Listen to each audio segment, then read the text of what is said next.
nói về những cái cơ duyên, hay nói về cái duyên lành. Gặp Đức Đạt Lai Lạt Ma thì chúng tôi gặp ngài tất cả là 3 cho tới 4 lần, mà gặp coi như là one on one đó nha, tức là gặp riêng ngài á, hình như 4 lần.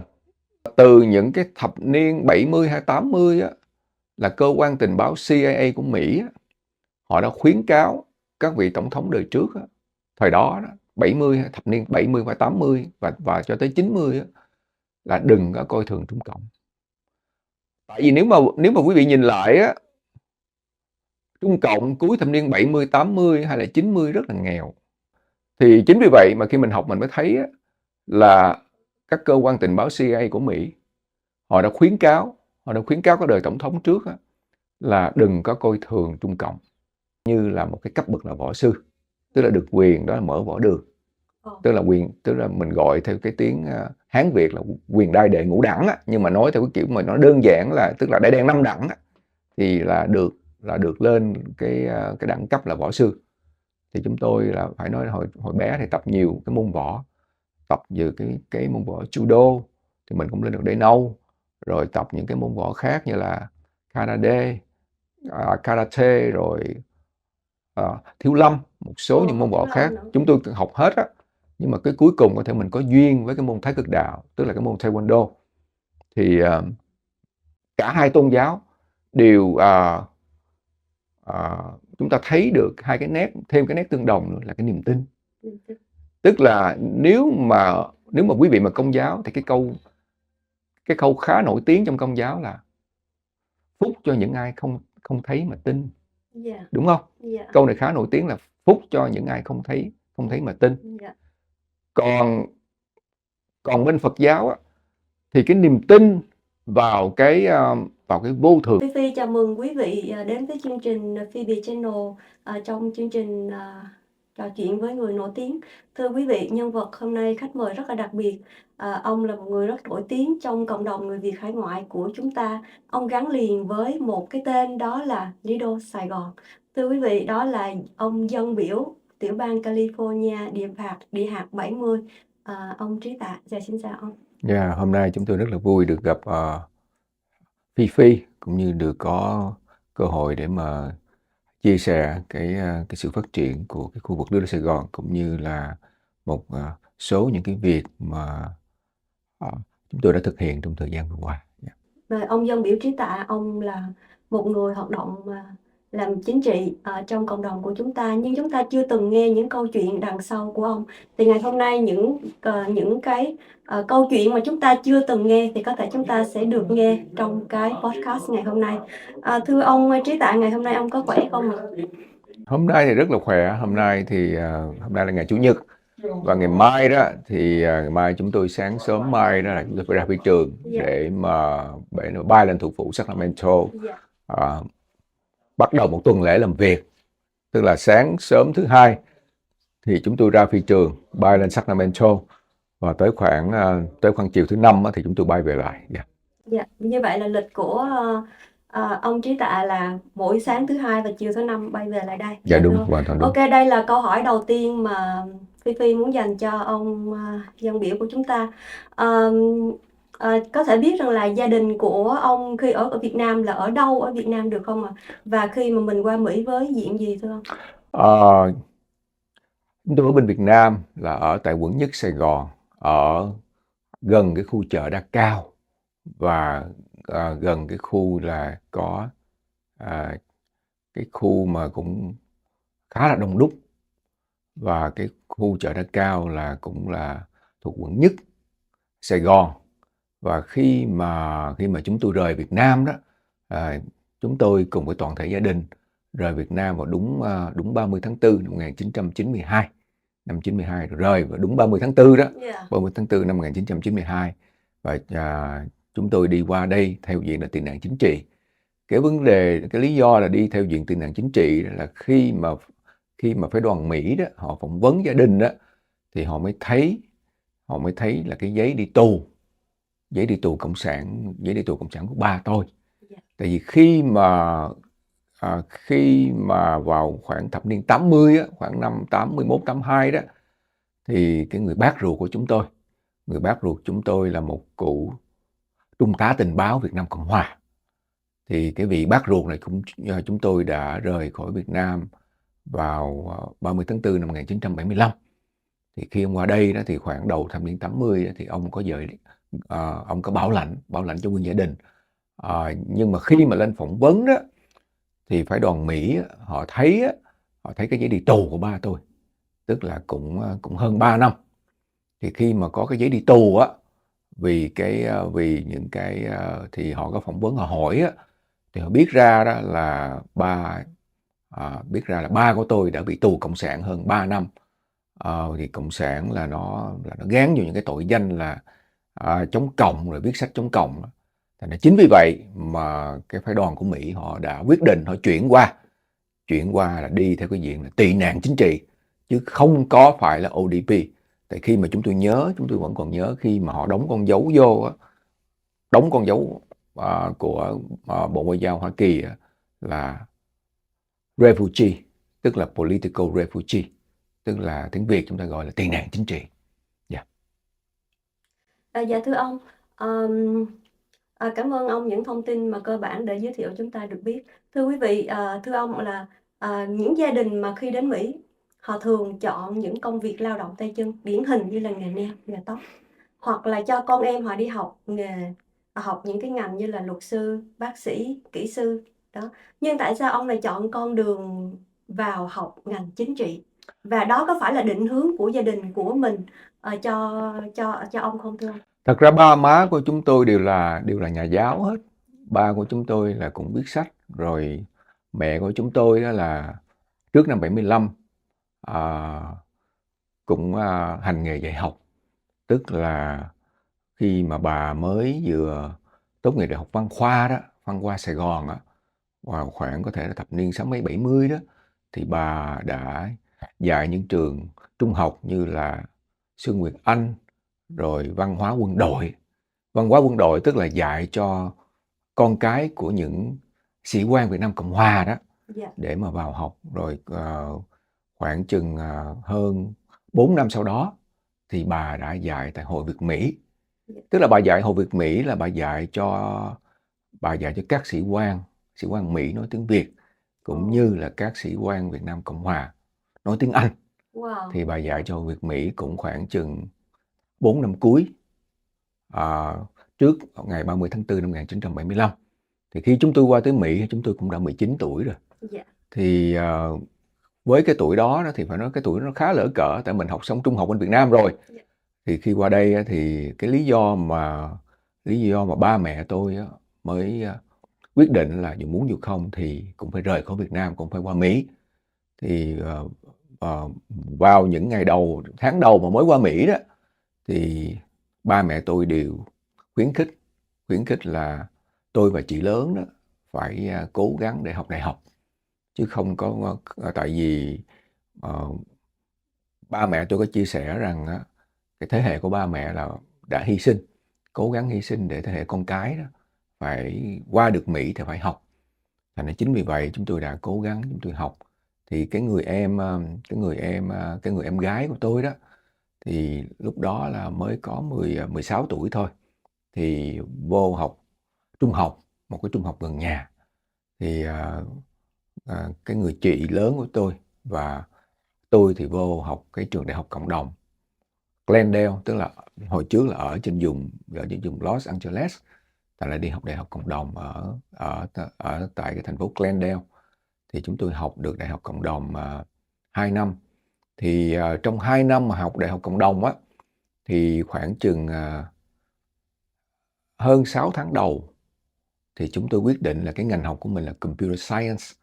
Tức là mình chỉ hy vọng rằng mình học cái ngành này để mình ra mình có việc làm, rồi mình có thể ổn định cuộc sống của chính mình.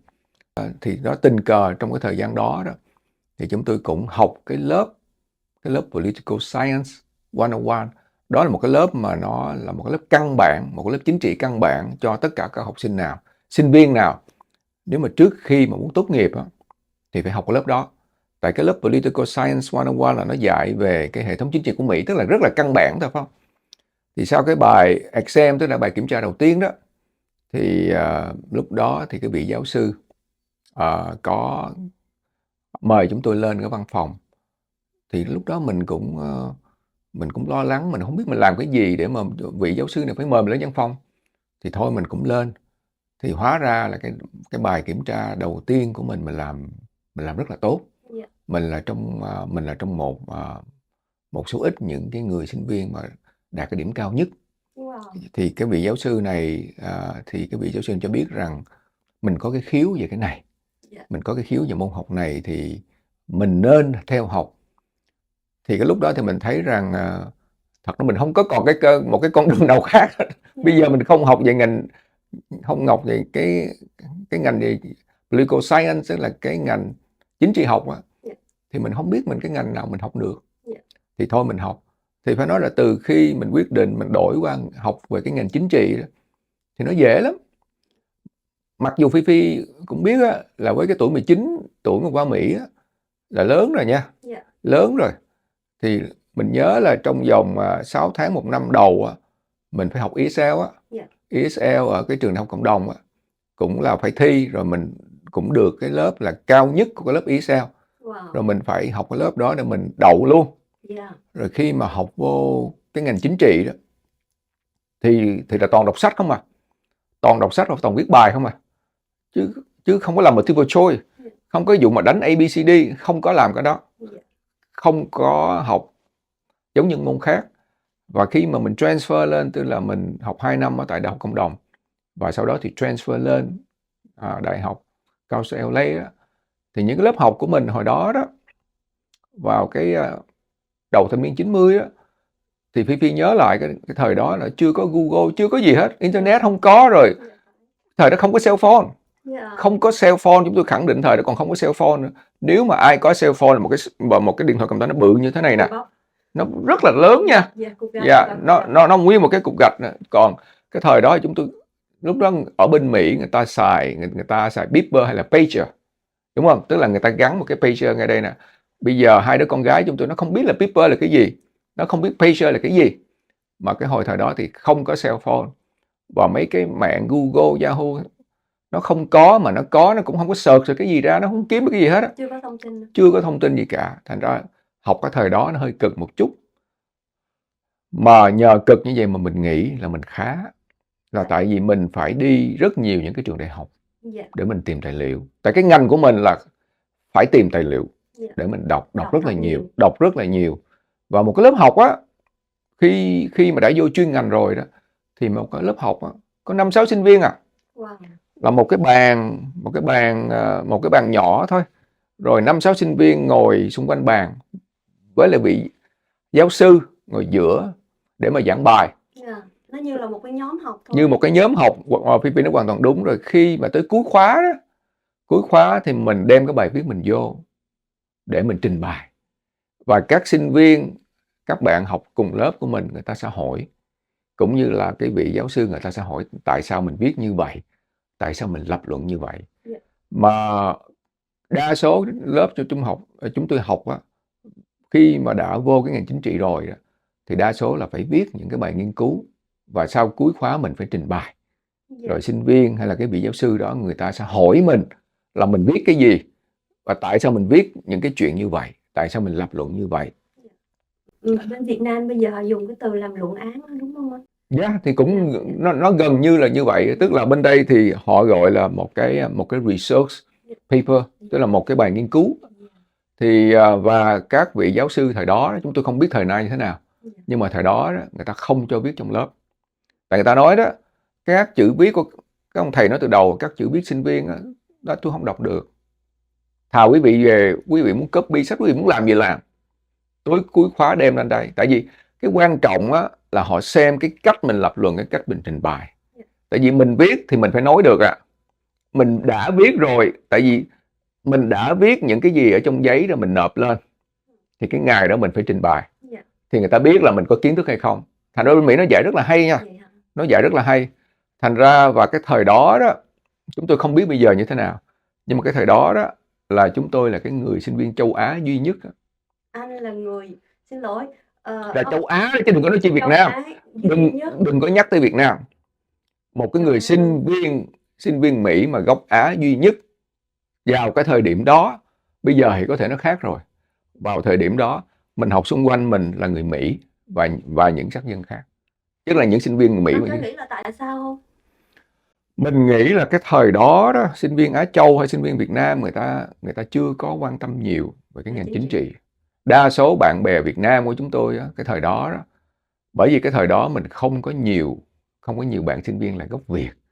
Tại vì sinh viên gốc Việt thì mình gặp trong trường mình rất là thân, nhưng mà các bạn sinh viên gốc Việt thì họ học về những cái ngành như biology, tức là sinh vật học, hay là business, hay là vấn đề thương mại, hay là đa số là học về toán, học về lý, học về computer science, học những cái gì mà về số á. Dạ. Đại khái là anh Chí Tạ là có năng khiếu về môn văn. Thì ở bên Việt Nam thì mình cũng thích rồi. Dạ. Mình cũng thích mình thích đọc sách rồi. Dạ. Mình đọc sách Có năng khiếu về thì mình đọc đó. sách khá nhiều. Thì cũng chả biết có năng khiếu không có năng khiếu, nhưng mà từ khi học cái ngành đó thì thấy rất là dễ. Dạ. Mà phải đọc sách rất là nhiều nha. Dạ. Đọc sách rất là nhiều rồi tới năm khi mà mình học trường cao CLA thì mình có đi thực tập tại Liên Hợp Quốc. Đi thực tập tại Liên Hợp Quốc một tuần. Thì cũng là đi là cũng như là đi đó là đại diện, có một cái nhóm sinh viên của trường của mình đại diện để mà tập sự tại Liên Hợp Quốc một tuần. Là cái năm đó mình nhớ là hình như là năm 94 hay 95 vậy đó, là mình với cùng một số vài sinh viên khác lên trên Liên Hợp Quốc để mà thực tập trong một tuần. Tức là đại diện Mexico, tức là một cái trường á, nó cái chương trình học nó thì rất nhiều cái trường học nó có, tức là nó gọi là Model UN, tức là một cái khuôn mẫu của Liên Hợp Quốc. Nó có rất nhiều cái trường đại học. Một cái trường thì nó sẽ đại diện một quốc gia. Yeah.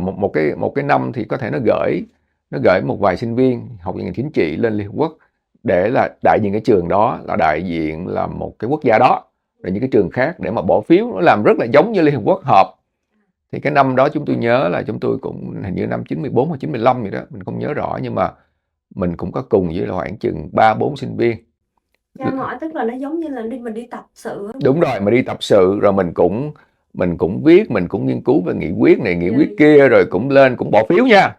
Cũng bỏ phiếu khi mà một cái phòng họp như vậy đó là cầu 200-300 sinh viên. Thì đó là một sinh viên là đại diện một trường để mà đại diện một quốc gia. Thì thí dụ nó nói sinh viên nó đưa ra một cái vấn đề gì thì tới mình, hồi trước mình đại diện là Mexico, tại vì cái vùng cao CLA là cái vùng của cộng đồng châu Mỹ Latin. Thì mấy cái đó là nếu mà quý vị đang ở cái vùng Los Angeles thì quý vị cũng biết cộng đồng châu Mỹ Latin rất là nhiều. Thành ra khi mà chúng tôi đại diện các trường cao CLA á, thì mà đại diện thì khi mà nó bỏ phiếu tới quốc gia là Mexico á, thì mình nói là yes hay là no hay là abstain, tức là bỏ phiếu thuận, bỏ phiếu chống hay là bỏ phiếu trắng rồi đó. Thì lúc đó là nó tới cái quốc gia đó thì mình sẽ lên tiếng mình bỏ phiếu. Thì cái đó là một cái sự tập sự. Tập trước khi tốt nghiệp. Cho em hỏi rằng là khi mà anh mới qua thì chắc chắn là tiếng Anh của mình không có được giỏi, nhưng mà để mà nghiên cứu những cái ngôn ngữ về bên chính trị thì em nghĩ là nó rất là mới, một cái mảng hoàn toàn mới và mình phải học rất nhiều từ mới. Thì anh có gặp nhiều khó khăn? Cái câu này hay, cái câu này rất là hay và thực tế. Thì phải nói là khi bên Mỹ, khi mà chúng tôi qua thì cái lớp đầu tiên đó nha, cái mùa semester đầu tiên mà chúng tôi học ở Đại học Cộng đồng á, tức là Glendale Community College, là chúng tôi học cái lớp là Asian American Study, tức là cái ngành học về cộng đồng người Mỹ gốc Á, Asian American Study, tức là chúng tôi học cái lớp đó. Thì Asian American Study hay là Asian American Experience á, thì phải nói là cái lớp đó, cái lớp đó khoảng chừng 2 tháng rưỡi 3 tháng đó, thì cái lớp đó phải nói là một cái cơ hội để chúng tôi improve, tức là mình nâng cao cái tiếng Anh của mình. Chúng tôi nhớ là từ 6 cho tới 1 năm đầu khi mà học Đại học Cộng đồng á, bên cạnh chúng tôi lúc nào cũng có một cuốn từ điển. Tại vì cái ngành học của mình là cái ngành chính trị mà, và cái ngành về lịch sử mà, về cái ngành về nhân văn mà, thành ra nó rất nhiều những cái từ ngữ chuyên môn đó, không chỉ là những cái từ ngữ thông thường là mình không nói tới rồi, mà từ ngữ chuyên môn rất là nhiều. Thành ra chúng tôi nhớ là trong từ 6 tới 1 năm đầu á, học đại học cộng đồng á, chúng tôi lúc nào cũng mang theo cuốn từ điển đó, mà từ điển mà cái loại mà nó có nhiều cái từ chuyên môn đó, thì mình học. Rồi mình cứ học nhiều những cái lớp như vậy đó, thì riết rồi mình trở thành thói quen. Rồi sau đó mình không dùng nữa, tại nó thành thói quen rồi, mình hiểu cái nghĩa đó rồi. Rồi có thể là mình bị vô một cái môi trường là không có sinh viên Việt Nam. Thành ra mình phải tranh luận. Ở cái cấp đại học thì mình phải nói chuyện, hay là tranh luận, hay là trả lời những cái thắc mắc của các vị giáo sư khi mà dạy những lớp về chính trị. Thành ra có thể là mình bị ở trong cái môi trường bắt buộc mình phải nói tiếng Anh. Tại vì xung quanh mình là làm đọc, viết và nói tiếng Anh. Thành ra có thể như vậy và để giúp cho cái tiếng Anh của mình. Là trong cái chuyên môn của mình. Dạ, chuyên môn. Tức là học về ngành chính trị, hay là học về ngành history, học về ngành xã hội học hay là nhân văn á, là phải đọc nhiều, đọc rất là nhiều. Thì chúng tôi nhớ là cái thời điểm đó là khoảng từ 1 tới 2 năm đầu, khi mà mình học á, thì cái suy nghĩ của mình vô đầu tiếng Việt, rồi mình dịch sang tiếng Anh, rồi mình chuyển sang Anh mình nói. Nhưng mà sau khi mà học xong cái bằng về đó là chính trị học á, là coi như mình nghĩ theo kiểu tiếng Anh luôn. Tức là bây giờ mà thí dụ mà bây giờ đang nói chuyện với Phi là tiếng Việt, mình mà nói tiếng Anh với người khác thì tự nhiên là mình nghĩ hoàn toàn tiếng Anh. Giống như là mình chuyển kênh. Tức là mình chuyển kênh, mình là coi như mình nói một cái tiếng Anh, thì nó cũng nó cũng là một cái thói quen. Cũng giống như là nếu mà Phi hay là một số thân hữu biết là bà xã của chúng tôi là người Bắc, nhưng mà sinh ở trong Sài Gòn. Thành ra nếu mà ai gặp bà xã của chúng tôi là quê Anh thì nó nói hoàn toàn tiếng Nam.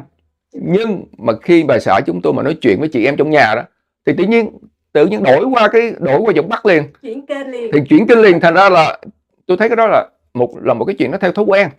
Tại vì từ trước tới giờ là thí dụ như là nói chuyện với bạn bè ở trong miền Nam, hay là đây là hoàn toàn là cái giọng phát âm là cái giọng Nam. Nhưng mà khi mà nói chuyện trong gia đình với nhau thì tự nhiên đổi qua cái giọng Bắc.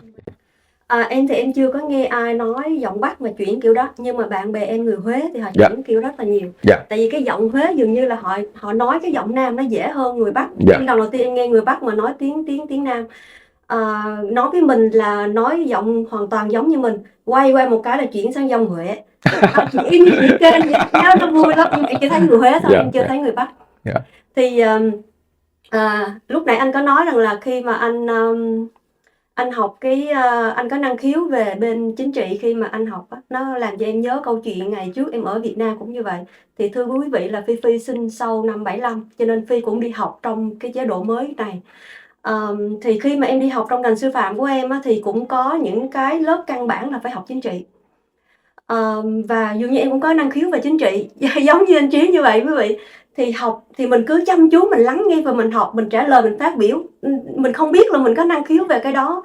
Đến cái ngày mà đi thi coi như chọn cái người giỏi để mà đi thi đại diện cho trường, để mà thi các trường khác về môn chính trị, thì thầy nhắm tới em.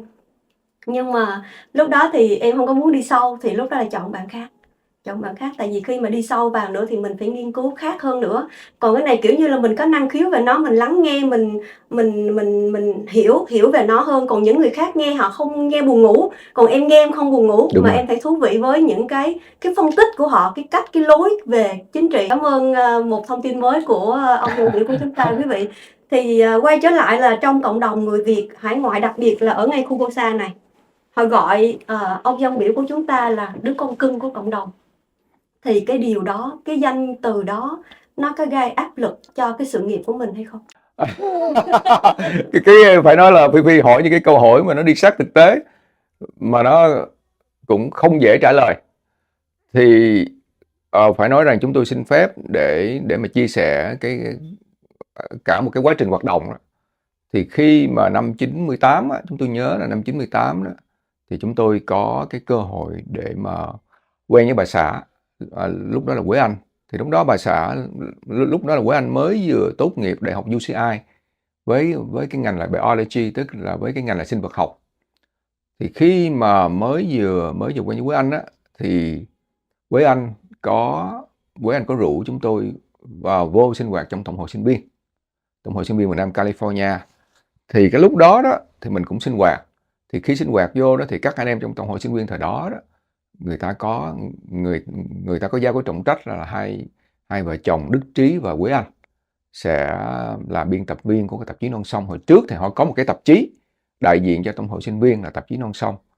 Thành ra khi mà bây giờ đó, nếu mà Phi mà đó là thấy ai mà gọi cho chúng tôi một cách thân mật là Đức Trí á, chỉ là từ Đức Trí không á, thì chắc chắn cái người đó phải biết trên 20 năm. Còn ai mà gọi là Trí Tạ là biết chúng tôi cái vấn đề là sinh hoạt về vấn đề chính trị với cộng đồng, hay là Tạ Đức Trí hay Trí Tạ là cái đó thường rồi. Nhưng mà nếu mà ai gọi không là hai chữ Đức Trí á, thì cái người đó phải nói là biết về lịch sử gia đình, biết về lịch sử của hai vợ chồng chúng tôi là phải có thể trên 25 năm. Phải nói là mới vừa tốt nghiệp xong. Mình tốt nghiệp năm 97 và sau đó tốt nghiệp năm 98. Thì lúc đó là mới vừa khi mà mình còn học trường Glendale á, thì các sinh viên ở tại trường Glendale á, đó là đại học cộng đồng á, thì họ có bầu mình ra là chủ tịch, tức là chủ tịch của cái hội VSA, tức là cái hội sinh viên Việt Nam ở tại trường Glendale. Thì năm 98 thì mình bắt đầu mình sinh hoạt Tổng hội sinh viên. Thì sinh hoạt được 2 năm, cũng tổ chức hội chợ Tết, cũng thi cái gì qua khối liên trường á. Thì các sinh viên hồi đó cũng nói là thôi để cho Đức Trí Quế Anh đứng làm phụ trách tổ chức cái cuộc thi qua khối liên trường.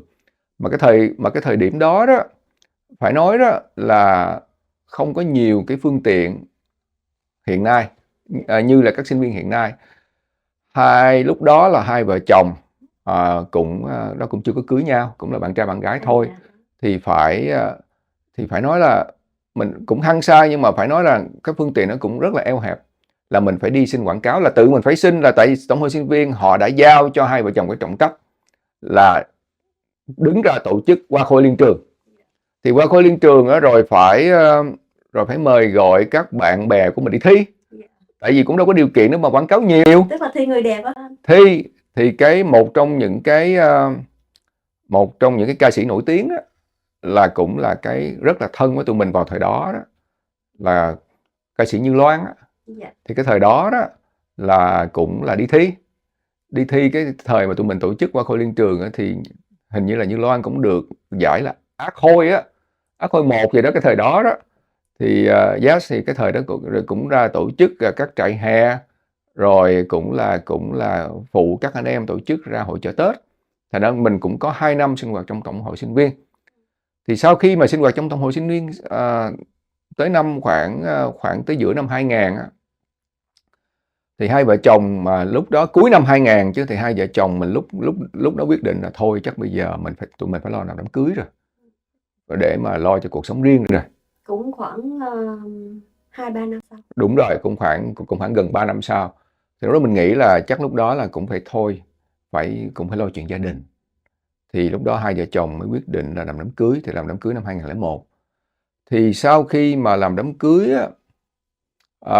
cưới khoảng tháng 12 năm 2001, thì 2 tuần sau, làm đám cưới xong chừng 2 tuần sau là một số vị nhân sĩ trong cộng đồng họ xin phép tới nhà.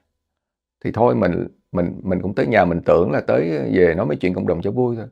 Thì họ khuyến khích mình ra tranh cử cái chức chủ tịch cộng đồng. Thì có lúc đó là mình thấy, thật ra lúc đó thì mình thấy là mình đang sinh hoạt trong hội sinh viên. Thì bây giờ mà sinh hoạt trong cộng đồng thì lúc đó thì mình thấy là wow.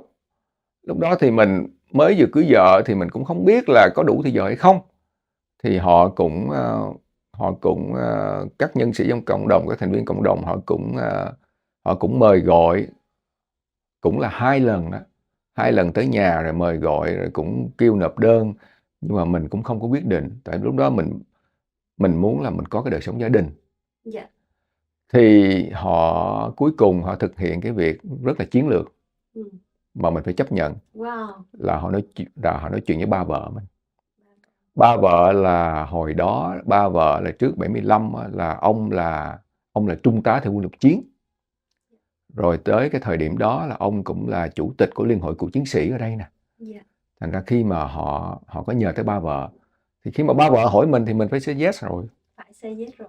Thì say yes rồi thì khi mà ba vợ khi là chúng tôi nhớ là cái thời điểm đó, thì ba vợ có gọi điện thoại rồi bố vợ có nói là thôi con cố gắng để mà ra giúp cộng đồng. Thì khi mà bố vợ mà đã nói thì mình phải đồng ý đó. Lúc đó vẫn còn ở Lost. Không, năm 98 là mình dọn xuống Westminster mình ở rồi. Dạ. Cho em quay trở lại một tí xíu là khi mà anh chuyển sang ngành chính trị anh học thì anh chỉ học như vậy bởi vì anh có năng khiếu về nó, nhưng anh lúc đó anh không có xác định rằng là anh đi vào con đường chính trị. Không, khi mình học về ngành chính trị á, cái câu hỏi này nó phải nói là nó rất là giúp chúng tôi để chúng tôi trình bày một cách mạch lạc hơn. Lúc mà chúng tôi học ngành chính trị đó, mình có cái ước mơ là mình sẽ học tới cái bằng PhD, tới cái bằng tiến sĩ, để mình trở thành một giáo sư đó dạy về môn chính trị. Tại vì cái ngành mình học chính trị đó, mình xin phép mình thưa đó, cái ngành học chính trị ở bên Mỹ nó có 4 tiểu ngành về chính trị nha. Khi mà nói chính trị nó rất là rộng, tức là political science, tiếng Việt là khoa học chính trị, phải không? Tức là political science, nó là một ngành khoa học, tức là science, political science. Cái ngành khoa học chính trị nó tới 4 phân ngành. Phân ngành về pre-law, tức là những ai mà muốn trở thành luật sư thì học về những cái gì liên quan đến luật, nó gọi là pre-law, tức là học về luật. Ai mà muốn mà trở thành mà học về sử hay là muốn học về cái ngành như là đó chính trị Hoa Kỳ đó, học thì phải học về American politics. American politics là về cái chính trị Mỹ thôi á. Còn mình á thì mình học về cái ngành là nó gọi là international relation. Cái ngành international relation là mình dịch nôm na tiếng Việt, không biết có chính xác hay không, là ban giao quốc tế đi. International relation. Thì cái ngành này á, nó đặc biệt á, nó cũng là một cái tiểu ngành của cái ngành khoa học chính trị. Thì cái ngành mình học là cái tiểu ngành nó gọi là international relation. Thì cái ngành này á, học về cái gì? Học về những cái lý thuyết chính trị, tức là political theories. Tiếng Anh nó gọi là political theories, tức là những cái lý thuyết ở trong cái ngành chính trị, và học về những cái chính thể của rất nhiều quốc gia trên thế giới, rất nhiều các vùng trên thế giới. Thì chính vì vậy á, mà phải nói cái ngành này đó, nó bắt buộc mình học về triết học. Và triết học Tây phương á, tại bên Mỹ nó chỉ là học triết học Tây phương thôi, thì nó bắt mình học triết học Tây phương. Thành ra khi mình vô cái ngành này mình phải nói rất là đam mê. Tại vì học về triết học Tây phương, còn cái mảng triết học Đông phương á, là đó tự mình nghiên cứu thêm. Thành ra khi mà mình học về cái ngành lý thuyết về chính trị, học về các thể chế chính trị trên khắp nơi trên thế giới đó, nó giúp mình rất là nhiều. Để cái thời của mình năm 90 mấy á, mình đã viết rất nhiều những cái bài nghiên cứu là những cái chính sách ngoại giao của Hoa Kỳ trước cái sự bành trướng quân sự và kinh tế của Trung Cộng ở vùng Á Châu Thái Bình Dương. Cái thời năm 90 mấy là mình đã viết rất nhiều những cái bài nghiên cứu về những cái đó rồi, vì cái vấn đề đó rồi. Thành ra mình mới thấy á, Hoa Kỳ đã có mắc một số sai lầm lớn. Khi mình làm những cái bài nghiên cứu như vậy á, thì mình mới thấy á, là từ những cái thập niên 70 hay 80 á, là cơ quan tình báo CIA của Mỹ á, họ đã khuyến cáo các vị tổng thống đời trước á, thời đó, 70, thập niên 70 và 80 và cho tới 90 á, là đừng có coi thường Trung Cộng. Tại vì nếu mà quý vị nhìn lại á, Trung Cộng cuối thập niên 70, 80 hay là 90 rất là nghèo. Thì chính vì vậy mà khi mình học mình mới thấy á, là các cơ quan tình báo CIA của Mỹ họ đã khuyến cáo các đời tổng thống trước á, là đừng có coi thường Trung Cộng. Tại cái thập niên vào cuối thập niên 80 hay là cả nguyên thập niên 90 á, Trung Cộng vẫn là một nước nghèo. Và Hoa Kỳ coi thường, các tổng thống Hoa Kỳ coi thường. Yes. Thì cũng không có nhiều thời giờ để mà bàn tới cái vấn đề Trung Cộng. Thì lúc đó nhưng mà mình làm những cái bài nghiên cứu thì mình đã thấy những cái việc như vậy rồi. Rồi sau đó thì mình thấy là Hoa Kỳ họ cũng dửng dưng, các đời tổng thống sau này họ cũng dửng dưng. Rồi ngay cả thời tổng thống của ông Bill Clinton năm 96 đó, 90 mấy đó, thì đã đưa ra cái chính sách là giúp Trung Cộng, để cho Trung Cộng cái đặc ân là cái quyền đó chúng ta hay gọi là tối vệ quốc á, tức là hàng hóa Trung Cộng vô Mỹ á, đánh thuế rất là thấp từ thời của tổng thống Clinton, đó là tổng thống dân chủ, rồi tới thời của tổng thống Cộng hòa là tổng thống Bush á, là vào đầu năm 2000 á, thì ông đã ủng hộ cho Trung Cộng là một thành viên của WTO, tức là thành viên của cái tổ chức thương mại thế giới, tức là WTO. Thì có phải là đã giúp cho Trung Cộng là mọc thêm cánh không? Để cho từ đó Trung Cộng nó mới phải nói rằng càng ngày có thêm sức mạnh và càng ngày tỏ ra một cái phải nói rằng tỏ ra một cái một cái mộng bá quyền. Thì bây giờ trở lại, thì sau khi mà mình sinh hoạt trong tổng hội sinh viên xong rồi mình làm chủ tịch cộng đồng, thì khi mà mình làm chủ tịch cộng đồng á, thì lúc đó đó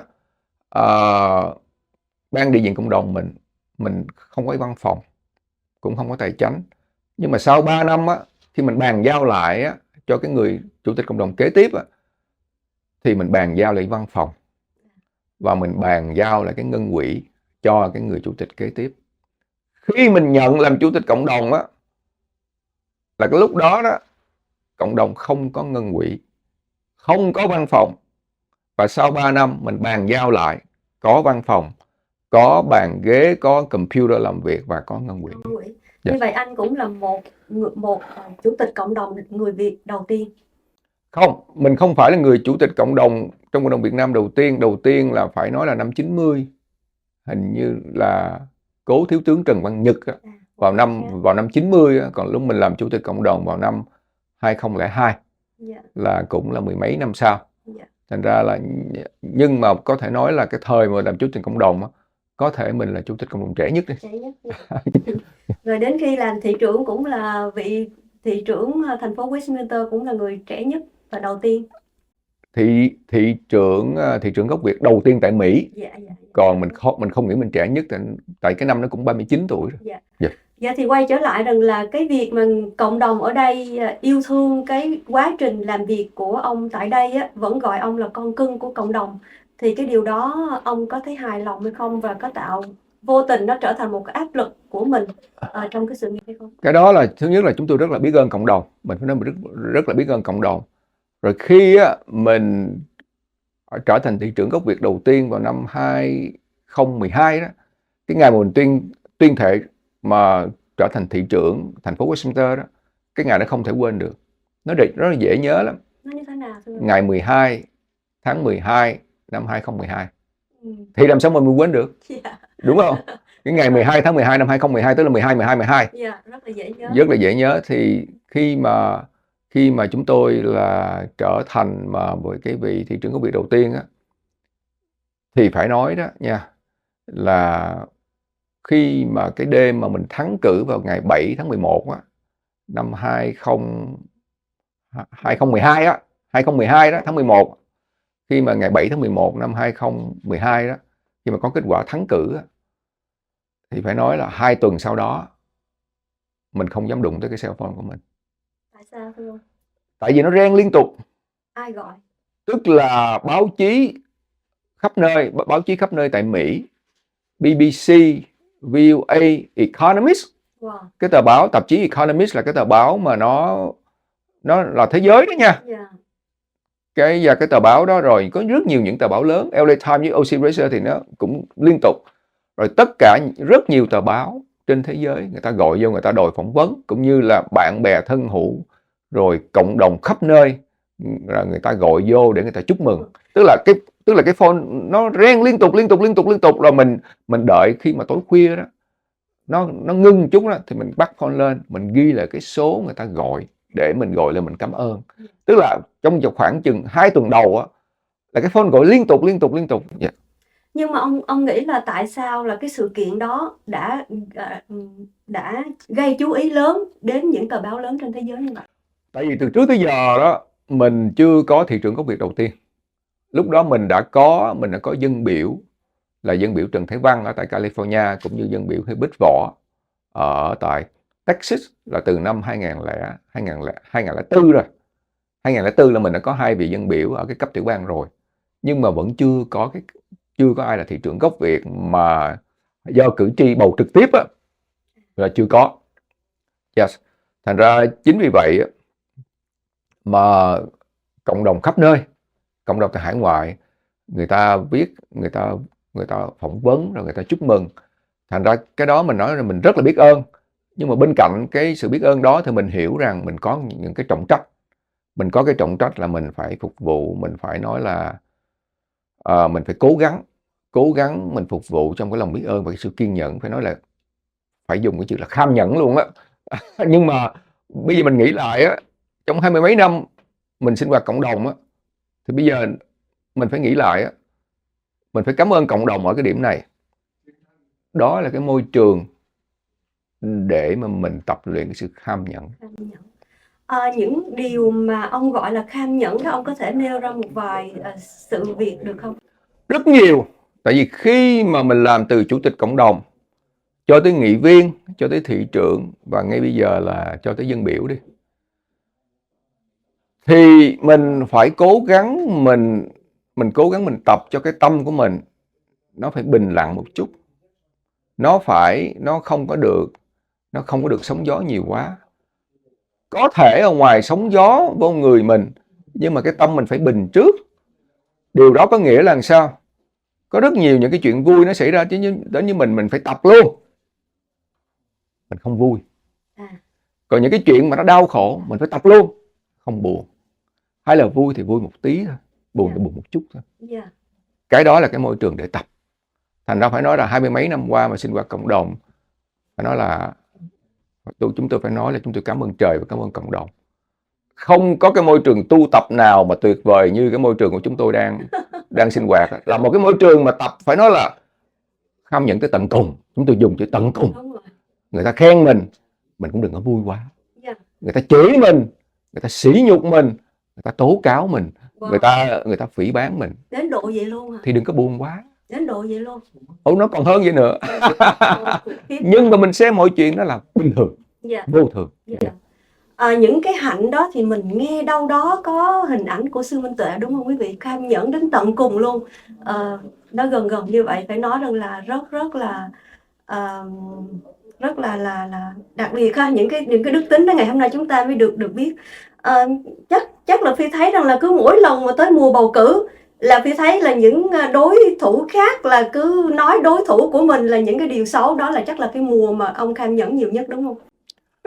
Phi có thấy là Phi có thể hỏi tất cả mấy người cộng đồng ở đây trong 20 mấy năm qua, tới mùa tranh cử sẽ xuất hiện một cái đối thủ và đem chúng tôi ra có thể chửi từ đầu tới cuối, chửi 24/7, nói đồng chí này chả làm được cái gì hết.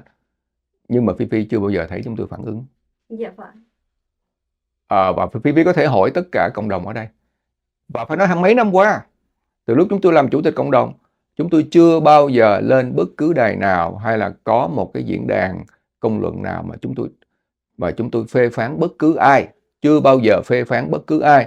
Chưa bao giờ mà mình dùng những cái ngôn từ nào để mà mình phải suy nghĩ sau đó. Cái điều là chúng tôi chắc chắn. Xin quý vị cứ tìm đi. Cứ tìm coi chúng tôi có dùng những cái từ nào để mà làm tổn thương tới ai không. Chưa bao giờ có. Những đức tính đó rất là 20 mấy năm rồi. Cái chuyện này đang và sẽ tiếp tục. Thì chúng tôi nói trước đó, tới năm tới đó, sẽ từ đâu sẽ xuất hiện ra một người sẽ nói là ông Chí này vậy. Chúng tôi nói trước luôn. Và cái chuyện đó cái chuyện bình thường. Nó không ảnh hưởng gì đến mình hết. Mình sẽ là bình thường. Tại vì mình nghĩ đó là hiển nhiên rồi, đúng không? Tại vì nó đã hiển nhiên 20 mấy năm rồi. Thì nó sẽ hiển nhiên tiếp tục tới 20 mấy năm tiếp, hay là tới 100 năm nữa.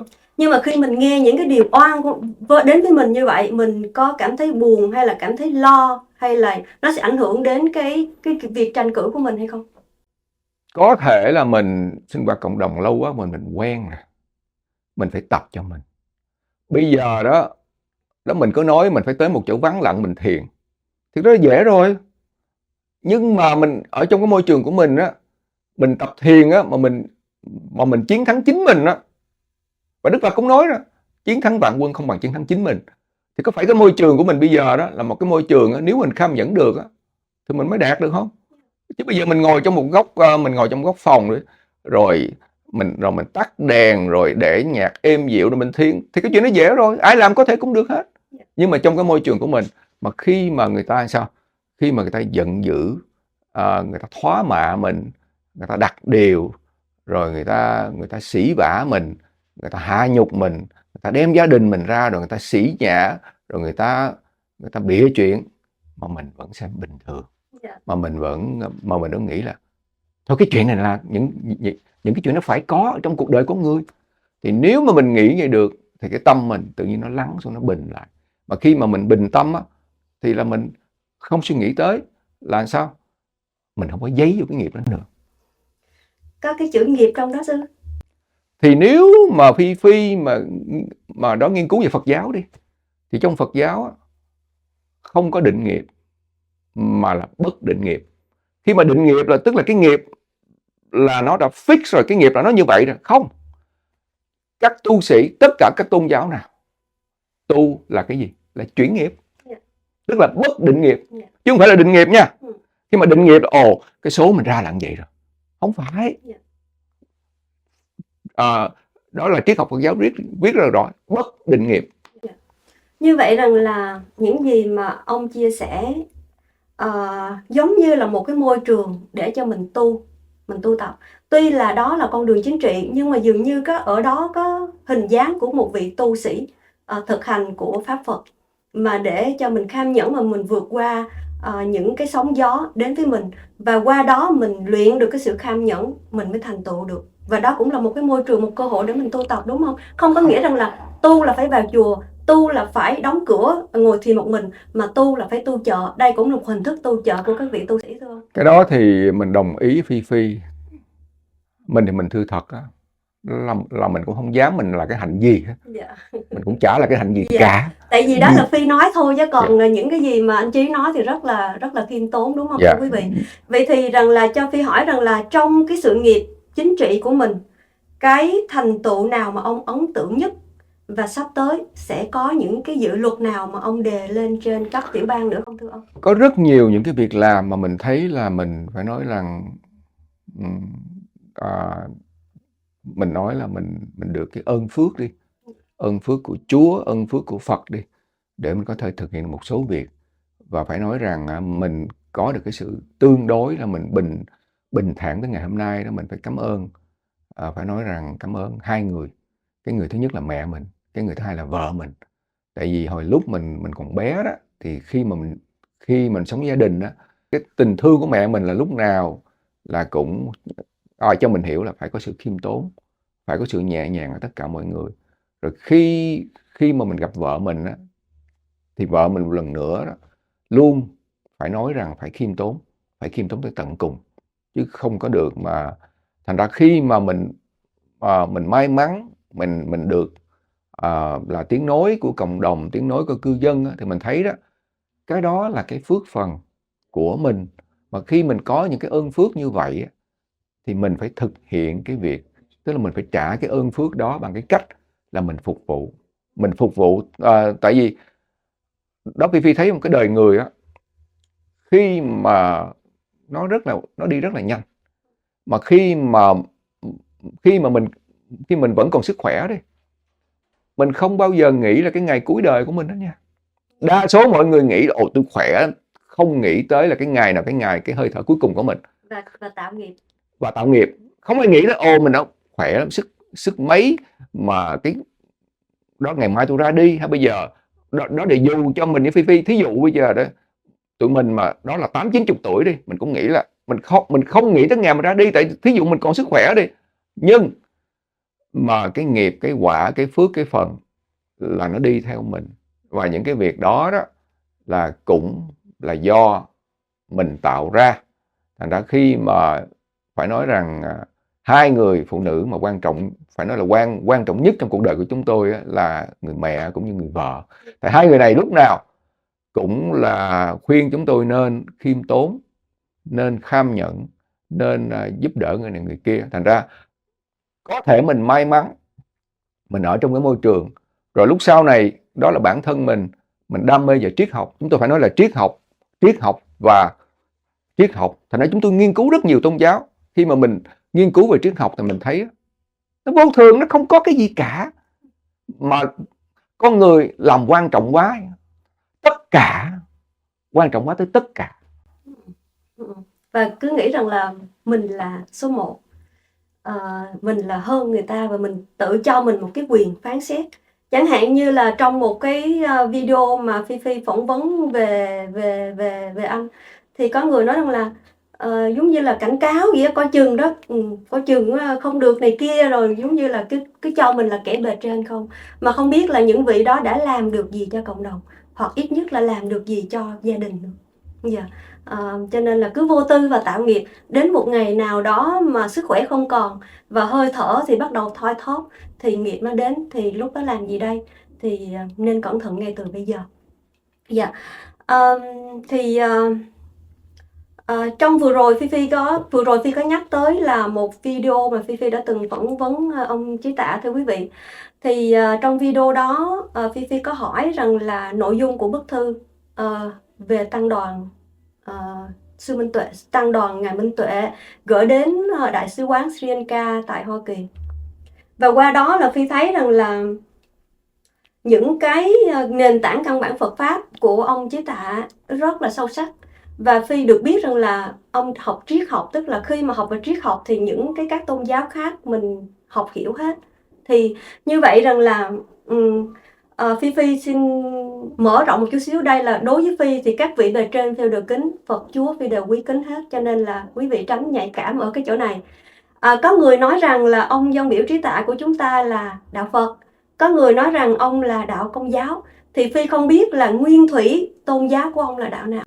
Cái câu này rất là hay và chúng tôi cũng trả lời rất là thẳng thắn. Yeah. Thì chúng tôi từ trước đến giờ là mình trả lời rất là thẳng. Chúng tôi là người đạo Công giáo. Nhưng mà gia đình phía bên tôi đó là Phật giáo. Nhưng mà nếu mà nói gì tôi là như thế nào thì tôi là người đạo Công giáo. Yeah. Nhưng mà tuy nhiên á, tại vì mình đam mê về triết học, mình đam mê về Phật giáo, rồi mình nghiên cứu về rất nhiều các tôn giáo như là Cao Đài, như là Hòa Hảo, rất nhiều các tôn giáo, Ấn giáo, rồi rất nhiều các tôn giáo trên thế giới. Thành ra khi á, mà mình thấy á, tôn giáo có rất nhiều những cái điểm tương đồng. Yeah. Tương đồng nhiều lắm á. Yeah. Như là chúng ta thấy hình ảnh, nhìn ảnh của Đức Phật, hình ảnh của Đức Chúa đi. Hình ảnh gì?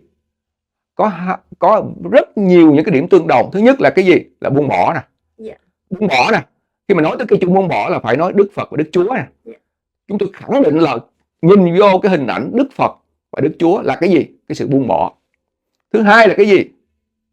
Cái tâm từ bi. Thấy không? Hai cái điểm đó là đã tương đồng, còn nhiều những cái điểm khác nữa. Nhưng mà khi mà nói là Đức Phật, Đức Chúa, có hai cái điểm mà quan trọng nhất là từ bi và buông bỏ. Yeah. Thì cái tâm từ bi, thấy không? Chúa cứu rỗi nhân loại, hy sinh cho nhân loại, sẵn sàng để mà ngay những giờ phút cuối cùng của Ngài mà Ngài vẫn kêu gọi Đức Chúa Trời, yeah, hãy tha thứ cho những người đóng đinh Ngài. Yeah. Một cái tâm từ bi, bác ái. Chúa kêu gọi là phải tha thứ cho những quân Do Thái cái thời đó, để mà đóng đinh Ngài. Tức là tha thứ, thương yêu, cũng như Đức Phật y là như vậy. Mà chúng ta thấy hình ảnh của Đức Chúa và Đức Phật sao? Quá giản dị.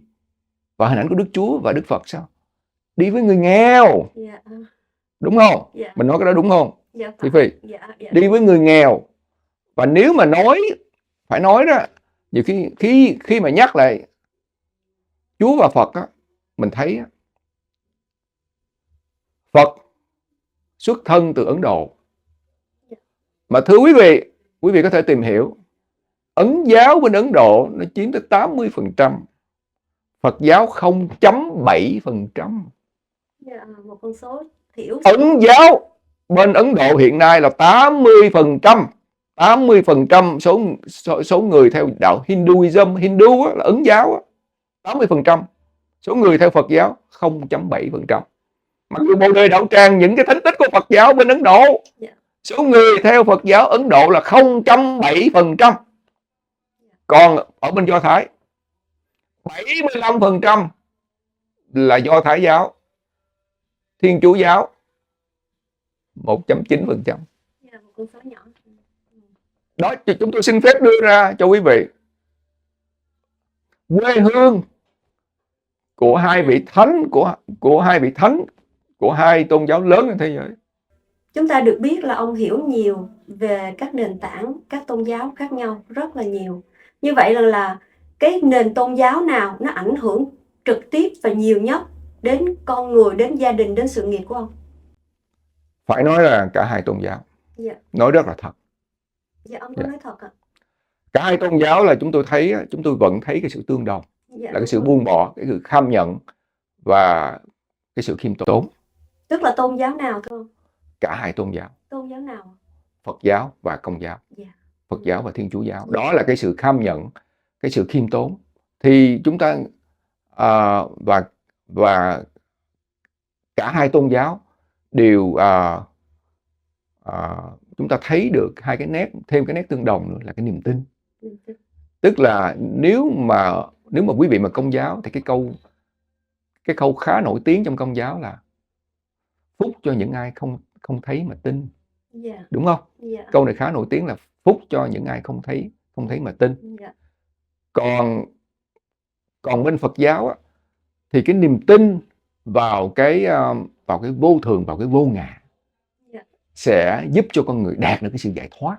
Tức là cái niềm tin và cái hình thức thì dĩ nhiên các tôn giáo thì nó sẽ có cái hình thức khác nhau. Nhưng mà nếu quý vị mà đó là nhìn vào nội dung, không có sự khác nhau. Dạ đúng rồi, căn bản là không khác nhau, chỉ là các ngài hiển thông khác nhau thôi. Dạ, khác nhau và mỗi quốc độ các ngài có những cái giáo lý cho nó phù hợp để mà dạy những cái người dân ở đó. Dạ.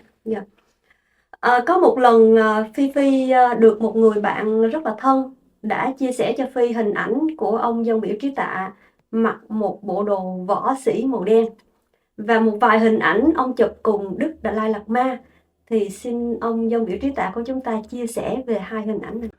Dạ, thì thưa quý vị, một số người bạn bè hay là một số những người thân của chúng tôi biết rằng chúng tôi là quyền đai đệ ngũ đẳng của cái môn phái là Taekwondo, tức là Thái Cực Đạo.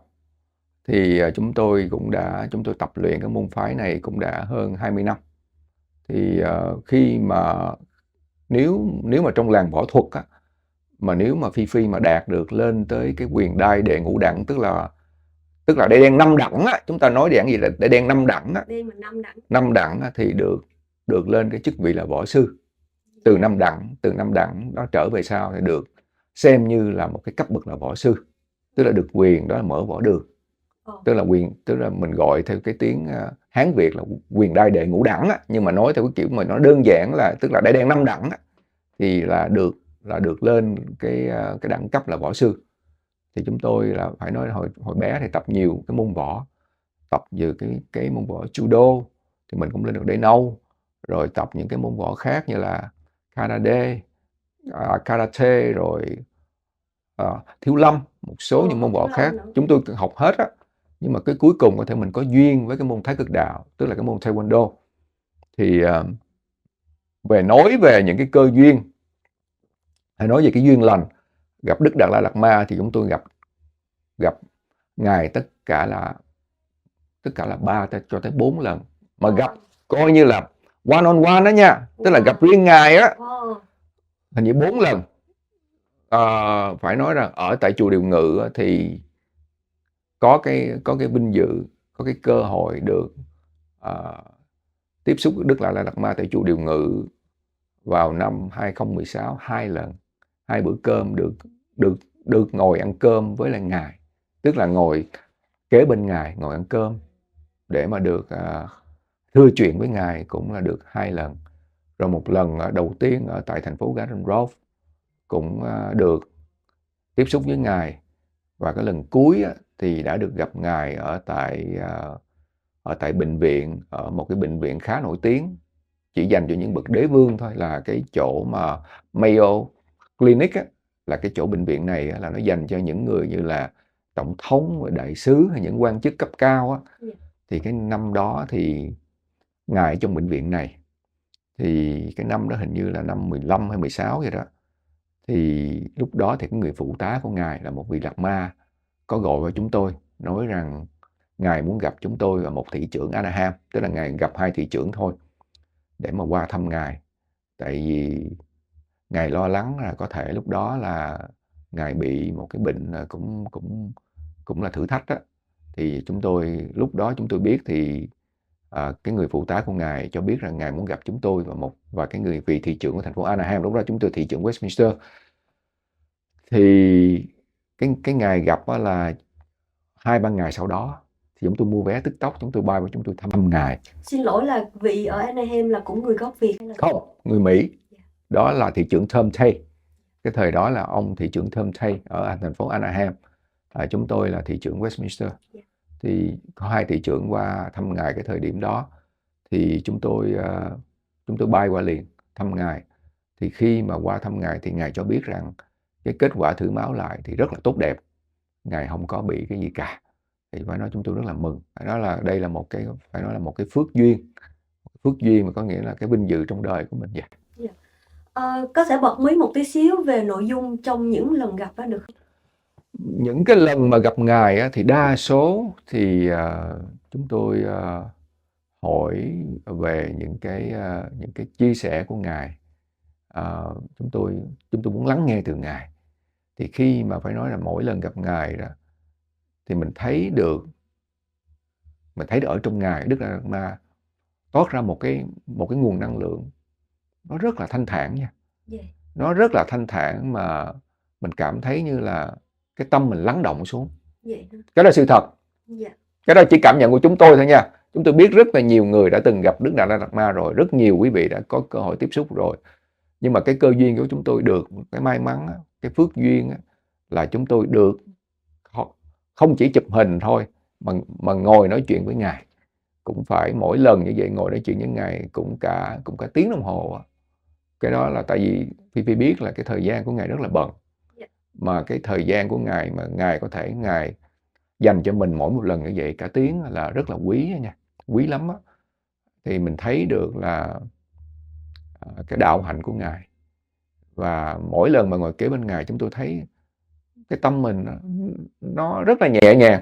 Kiểu như là mình nhận được cái từ trường. Mình có thể mình nhận cái từ trường, mình nhận cái thiện lành, mình phải nói mình rất là thoải mái. Mà Phi và quý vị cũng thấy rồi, cái cách nói chuyện của Ngài nó rất là đơn giản. Và Ngài nói chuyện rất là vui và rất là dí dỏm nha. Ngài rất là dí dỏm, rất là vui. Thành ra đó là những lần đó chúng tôi nói là thiệt trong đời mình thật là may mắn nha.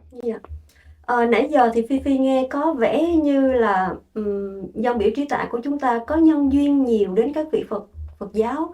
Chẳng hạn như là vừa nói là Đức Đạt Lai Lạt Ma, và vừa rồi là ông có những cái sự quan tâm đến bước chân của Ngài Minh Tuệ. Thì cho biết rằng là nhân dịp đây thì cho biết luôn là nội dung trong cái bức lá thư mà ông gửi đến cho Đại sứ quán Sri Lanka để làm gì giúp cho tăng đoàn Sư Minh Tuệ. Và nếu như sắp tới, chẳng hạn như ngay thời điểm này, tăng đoàn Sư Minh Tuệ cũng đang gặp khó khăn ngay Bồ Đề Đạo Tràng. Khi tới Bồ Đề Đạo Tràng mình cứ ngỡ rằng là Ngài đã đi về nhà rồi, là một cái nơi an toàn, nhưng thực ra là không có an toàn. Nó giống như là không có một cái chỗ để chạy nữa. Những lần trước có thể là lên xe chạy và cắt đuôi những cái người mà họ theo để họ phá, nhưng bây giờ là về nhà rồi thì họ cứ tới đó là họ quấy phá thôi, và họ làm những cái điều mà cũng như là vu oan cho các ngài. Họ làm những cái gì dơ xung quanh bẩn để mà vu khống cho các ngài, cũng như là ném đá gây quấy rối, rất là nhiễu loạn. Thì đó là hiện tại nó như vậy. Thì ông có sắp tới có tiếp tục những cái tiếng nói, những hành động cụ thể của mình, cho dù là đó là tấm lòng của ông dân biểu của chúng ta quý vị, thì ông có tiếp tục không? Thì từ trước tới giờ đó, mỗi lần mà chúng tôi thấy là Sư Thầy Minh Tuệ mà gặp những cái khó khăn gì, thử thách gì mà liên quan tới chính quyền, chúng tôi đều cố gắng, chúng tôi can thiệp trong khả năng của mình. Dạ. Được hay không mình không biết, Dạ đúng. nhưng mà chúng tôi lúc nào cũng thể hiện cái việc là chúng tôi cố gắng hỗ trợ. Thì chúng tôi đã 3 lần hỗ trợ. Dạ. Là cái lần thứ nhất vào tháng 6 năm 24, khi mà Cộng sản Việt Nam họ đi tới vấn đề là giải tán và bắt bớ các vị thầy, các vị tăng ở trong tăng đoàn, Tại chúng Huế. tôi tại Huế đó, chúng tôi đã lên tiếng. Cũng như là hai lần trong năm nay là tháng 2 ở bên Thái Lan, Dạ. cũng như là vừa rồi ở tại Sri Lanka. Thì ở trong thời gian sắp tới chúng tôi vẫn sẽ tiếp tục chúng tôi lên tiếng. Nếu mà thấy rằng sư thầy Thích Minh Tuệ cũng như tăng đoàn của ngài đang gặp những cái khó khăn, tại vì chúng tôi phải nói rằng là cái tiêu chí của cuộc đời mình là mình sẽ phải tranh đấu cho mọi người có tự do, và trong cái tự do đó là có tự do tôn giáo. Thành ra chúng tôi xin phép thưa là chúng tôi tranh đấu cho tất cả mọi tôn giáo. Dạ phải. Tất cả mọi tôn giáo. Dạ phải. Cũng như là tháng rồi đó, thì văn phòng chúng tôi có mời được một cái vị thành viên ở trong Ủy ban Tôn giáo của Mỹ xuống Hội quán Phật giáo Hòa Hảo. Dạ. Để mà lắng nghe Phật giáo Hòa Hảo ở tại miền Nam California họ có lên tiếng về việc Phật giáo Hòa Hảo vẫn bị đàn áp tại Việt Nam. Dạ. Thì khi mà chúng tôi đi tham dự rất nhiều buổi lễ của Phật giáo Hòa Hảo thì biết chuyện đó, thì chúng tôi đã cố gắng chúng tôi lên tiếng. Như lúc nãy là ông dân biểu chúng ta có nói rằng là cho dù là nó có kết quả hay không thì đó cũng là một cái tấm lòng. Thì Phi nghĩ rằng là có thể là ngay bây giờ mình chưa thấy cái kết quả, nhưng mà một khi nó đủ duyên rồi thì đây là một cái bước nền tảng ban đầu phải ghi nhận. Nếu không có ngày hôm nay thì những cái bước sau của các vị khác làm việc thì nó cũng sẽ khó như là một cái tiếng nói, một cái tiếng chuông giống lên bắt đầu đã có. Thì sẵn đây thì Phi xin thay mặt những người yêu thương sư Thích Minh Tuệ và cũng như là những người tăng đoàn của ngài, tại vì thực sự là các ngài đó cho dù có nghe cũng không trực tiếp được ông dân biểu của chúng ta để mà nói lời cảm ơn với tấm lòng của ông, thì Phi xin phép được đại diện cảm ơn ông dân biểu trí tạ của chúng ta đã có tiếng nói, đã có hành động cụ thể để góp cái viên gạch đầu tiên tạo nên một cái sự tự do tôn giáo mai sau. Xin cảm ơn anh rất nhiều. Dạ. Chúng ta quay trở lại cái sự một cái mặt khác nữa là một cái sự mà chúng ta sẽ cảm thấy dễ chịu hơn và ngọt ngào hơn, bởi vì là Phi được biết là ông dân biểu của chúng ta cũng như là bà xã của ông dân biểu của chúng ta là chị Quế Anh, hai người rất là yêu thích văn thơ và họ đến với nhau bằng văn thơ rất là lãng mạn và ngọt ngào. Thì Phi có thể lắng nghe sự chia sẻ đó của ông về những cái câu chuyện đáng yêu như thế nào hay không, hay là cái quyển sách mà hôm nay ông cầm theo? Dạ thưa tất cả quý vị, cái quyển sách mà hôm nay chúng tôi có ký tặng cho Phi. Đây là một cái tác phẩm đầu tay, một cái tác phẩm về thơ. Trong đây là có tất cả 100 bài thơ mà thơ luật nha. Yeah. Thơ luật chứ không phải thơ tự do thưa quý vị. Yeah. Thì đây là cái quyển sách thơ mà vợ chồng chúng tôi đã xuất bản vào năm 99, tức là cách đây 26 năm á. Cách đây 26 năm thì đây là cái quyển thơ đầu tay. Thì cái nguồn gốc của cái quyển thơ Thiên Nhiên Thi Cảm này là vào cái thời điểm mà năm 98, khi mà hai người mà mới quen nhau đó, thì mỗi một tuần, lúc đó chúng tôi đã dọn xuống ở tại cái khu vực Westminster rồi, thì mỗi một tuần thứ Bảy thì cả hai vợ chồng lúc đó vẫn là bạn trai bạn gái để mà lái xe lên thăm ba mẹ là ở khu vực như là Rosemead ở Alhambra đó. Tức là lúc đó là ông chủ tịch cộng đồng. Lúc đó chưa là chủ tịch cộng đồng, lúc đó mới có năm 98 thôi. Năm chủ tịch cộng đồng là năm 2002.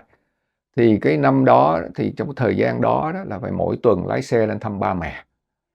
Thì cái đoạn đường lái xe nó cũng phải là 40 phút phải không? Từ đây mà lái trên Rosemead hay là Alhambra cũng 40 phút. Thì để mà làm không phí thì giờ đó, thì lúc đó hai người là đôi tình nhân thì mới đặt ra cái luật thơ. Đặt ra bây giờ mỗi người sẽ đi trước một câu thơ, đọc một cái câu thơ thôi. Tức là sướng một cái câu thơ. Thì cái người kia đó sẽ phải đáp lại bằng một cái câu thơ. Đối thơ. Thì có cả 5 trời như vậy thì nó ra cái cuốn sách này. Thì tại cuốn sách này là được xuất bản vào năm 99, tức là một năm sau đó. Dạ, chỉ là 1 năm thôi Một năm. là có một tập thơ như Tức thế là này. thành ra cái bút hiệu mới là cái tên thiệt nha. Tên thiệt là Đức Trí Quế Anh. Dạ. Thành ra hồi nãy cái phần đầu chúng tôi đã nói, nếu mà ai mà gọi chúng tôi là Đức Trí á, thì cái người này phải biết chúng tôi hơn 25 năm. Tại người ta quen gọi rồi. Hồi trước mình lấy bút hiệu là Đức Trí Quế Anh. Dạ. Thành ra là một cái bút hiệu đó là 4 chữ. Dạ, thành ra nếu mà ai mà gọi chúng tôi với cái tên là Đức Trí thì cái người này là phải thân lắm, phải biết trên 25 năm. Dạ. Wow. Rất là dễ thương ha. Và Phi nghĩ là những cặp tình nhân cũng hiếm mà có cái chuyện mà đối thơ như vậy và hàng tuần, và sau 1 năm ra một tập thơ. Rồi không biết sau đó thì còn thơ nữa không anh? Sau đó thì 1 năm sau đó có viết một cái tác phẩm truyện ngắn mà quý vị có thể tự tìm đọc, bây giờ là ở trên internet đầy hết rồi. Là Đạo Sĩ và Cọng Cỏ. Quý vị bấm vô Đạo Sĩ và Cọng Cỏ và cái tên của chúng tôi là Đức Trí Quế Anh. Thì bây giờ nó đăng trên net là cái chuyện Đạo Sĩ Cọng Cỏ là hoàn toàn là một cái triết học Đông phương. Tức là chúng tôi dựng cái bối cảnh là đạo sĩ có những cái cuộc đối thoại với cọng cỏ về những cái triết lý nhân sinh.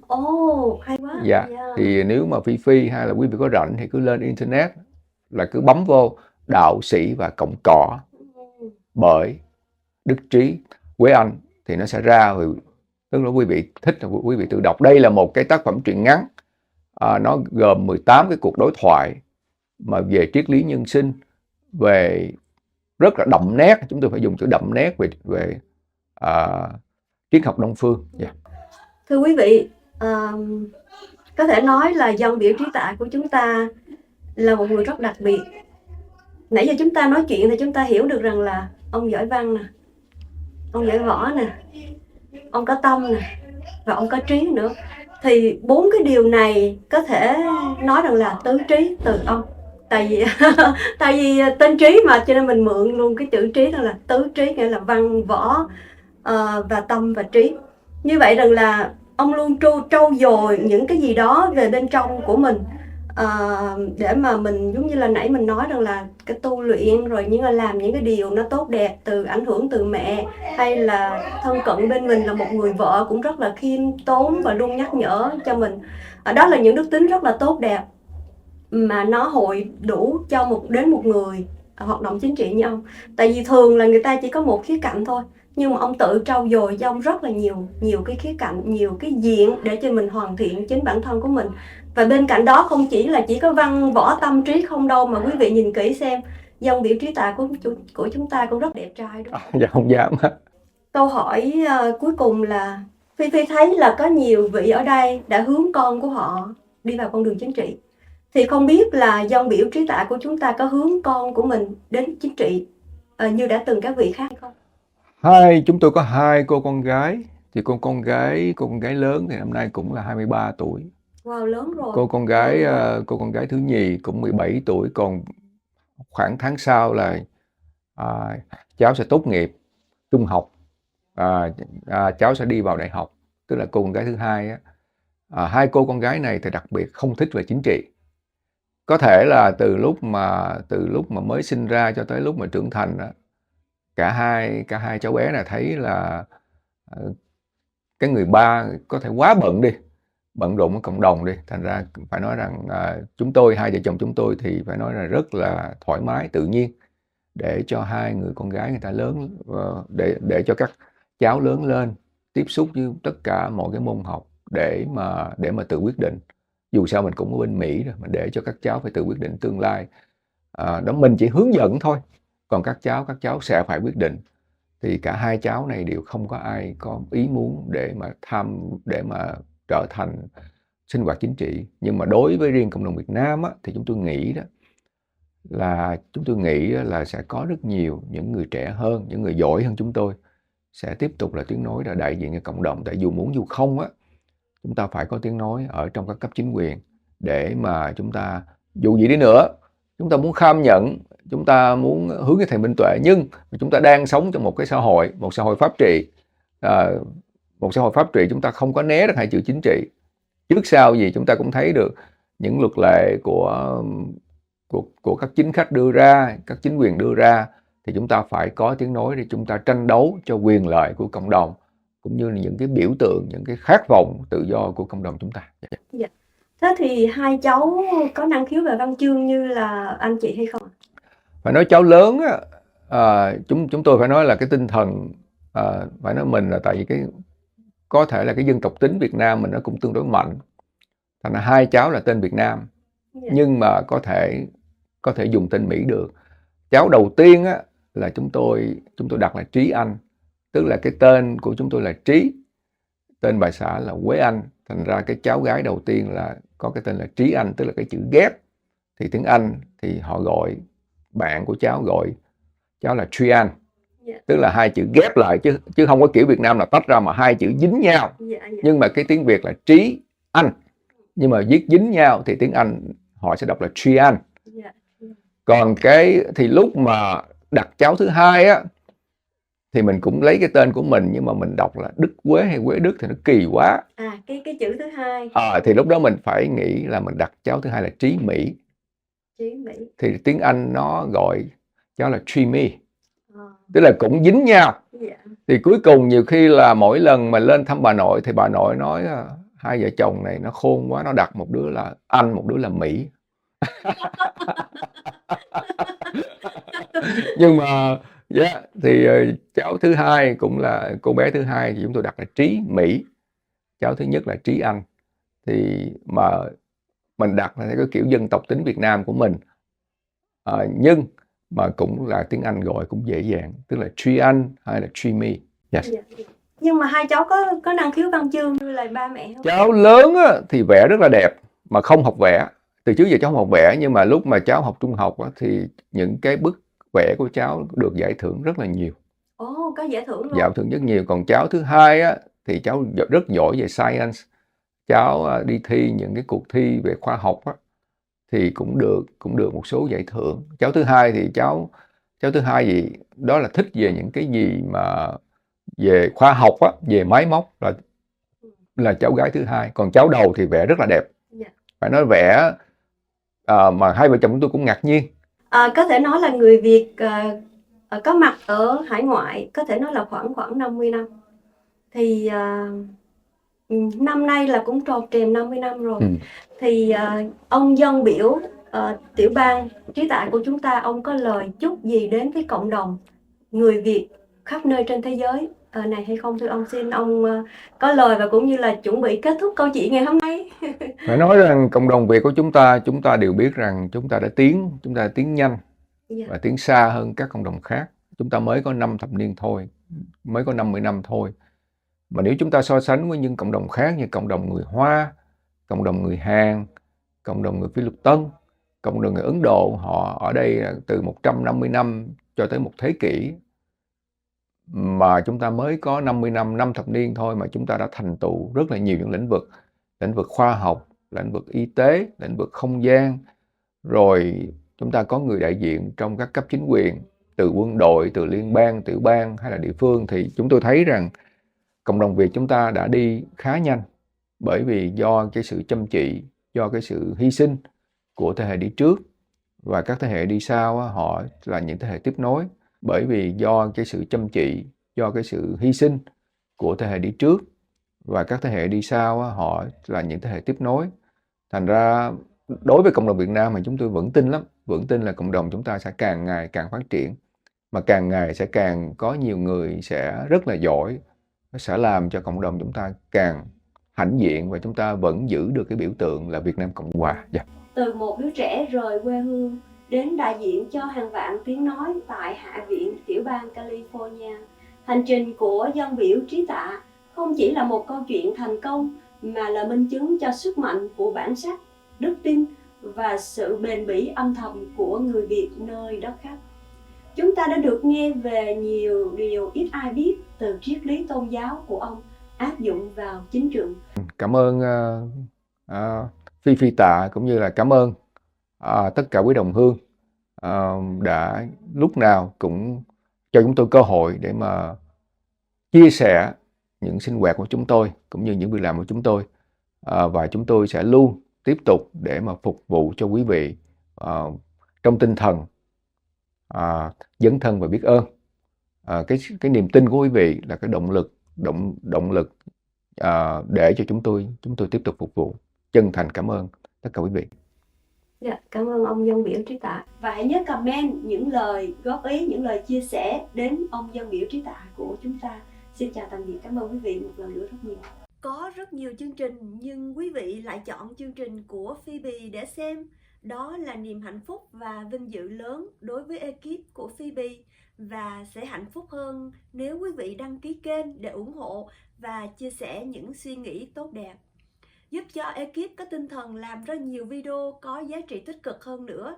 Xin cảm ơn quý vị rất nhiều. Chúc quý vị có một buổi tối giải trí thật vui vẻ.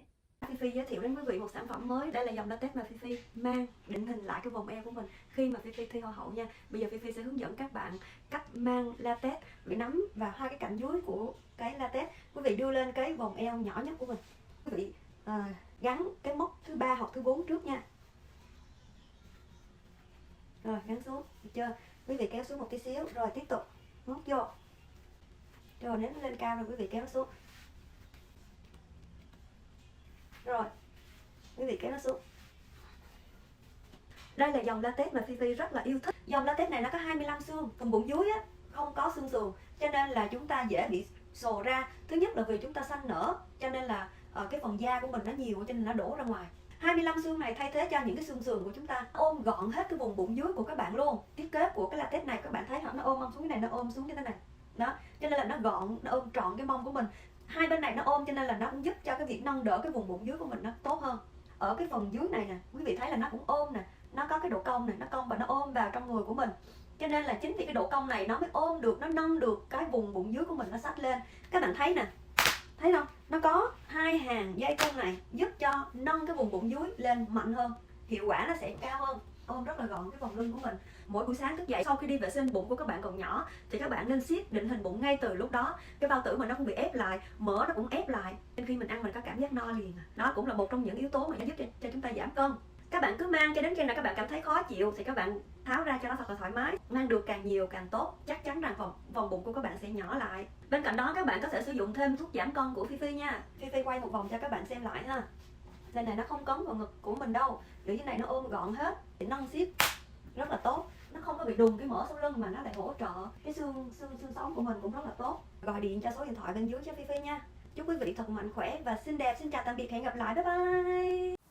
Sau khi quý vị mặc belly shaping latex thì quý vị kết hợp mặc slimming bodysuit để giúp giữ dáng thon thả đẹp suốt cả ngày, giúp che phần mỡ sau lưng một cách hoàn hảo và đẩy nâng ngực một cách gợi cảm, dễ dàng đi vệ sinh, thích hợp mặc bên trong áo dài và áo đầm trong những buổi dạ tiệc và lễ hội. Phi xin kính chào quý cô chú bác và quý anh chị em. Thưa quý vị, hôm nay Phi giới thiệu đến quý vị một sản phẩm, đó là Nano Collagen Chai Peptide Chibi. Đa số ngoài thị trường quý vị sẽ bắt gặp collagen peptides với phân tử lớn từ 30 cho đến 100 axit amin. Nhưng riêng Nano Collagen Chai Peptide Chibi chỉ có 3 axit amin mà thôi. Đó là phân tử nhỏ và có kết cấu bền vững nhất. Đây là một nghiên cứu mới trong ngành làm đẹp của Nhật Bản. Vì là phân tử nhỏ cho nên rất dễ dàng hấp thụ từ miệng ra da của chúng ta rất là gần, mà không cần phải đợi vào trong bao tử để có axit phân hủy như là collagen peptide. Với hương vị nhẹ nhàng, dễ dàng kết hợp với tất cả các thức uống của quý vị. Nó có mùi vị giống như là rong biển. Bột Nano Collagen Chai Peptide Chibi được làm từ cá. Khi Phi uống hộp đầu tiên thì Phi thấy sự thay đổi rất rõ rệt trên làn da của Phi, như là độ căng, săn chắc của làn da, độ bóng và độ mịn, sáng của làn da của mình. Tuy nhiên, tùy vào cơ địa của mỗi người sẽ có sự thay đổi theo thời gian khác nhau. Nếu collagen peptide quý vị uống từ 10 cho đến 15 gram thì Nano Collagen Chai Peptide quý vị chỉ uống từ 4 cho đến 5 gram mà thôi, sẽ không làm cho quý vị ớn.